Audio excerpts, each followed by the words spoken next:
தூய லூக்கா எழுதிய நற்செய்தியின் வாசகம் 12ஆம் அதிகாரம் 13 முதல் 21 வரை உள்ள இறை வார்த்தைகள். அக்காலத்தில் கூட்டத்தில் இருந்த ஒருவர் இயேசுவிடம், போதகரே, சொத்தை என்னோடு பங்கிட்டுக் கொள்ளுமாறு என் சகோதரருக்கு சொல்லும் என்றார்.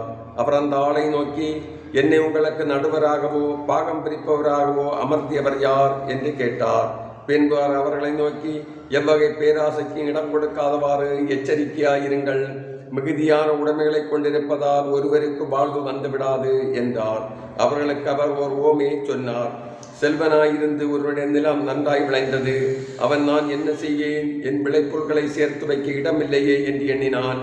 ஒன்று செய்வேன், என் களஞ்சியங்களை இடித்து இன்னும் பெரிதாக கட்டுவேன். அங்கு என் தானியத்தையும் பொருட்களையும் சேர்த்து வைப்பேன். பின்பு, என் நெஞ்சமே, உனக்கு பல்லாண்டுகளுக்கு வேண்டிய பல வகை பொருள் வைக்கப்பட்டுள்ளன. நீ ஓய்வெடு, உண்டு குடித்து மகிழ்ச்சியில் திளத்திடு என சொல்வேன் என்று தனக்குள் கூறிக்கொண்டான். ஆனால் கடவுளவனிடம், அறிவிலியே, இன்றிரவே உன் உயிர் உன்னை விட்டு பிரிந்துவிடும். அப்பொழுது நீ சேர்த்து வைத்தது யாருடையவையாகும் என்று கேட்டார். கடவுள் முன்னிலையில் செல்வம் இல்லாதவராய் தமக்காகவே செல்வம் சேர்ப்போர் இத்தகையோரே என்றார். இது கிறிஸ்துவ வழங்கும் நற்செய்தி. கிறிஸ்துவே உமக்கு புகழ்.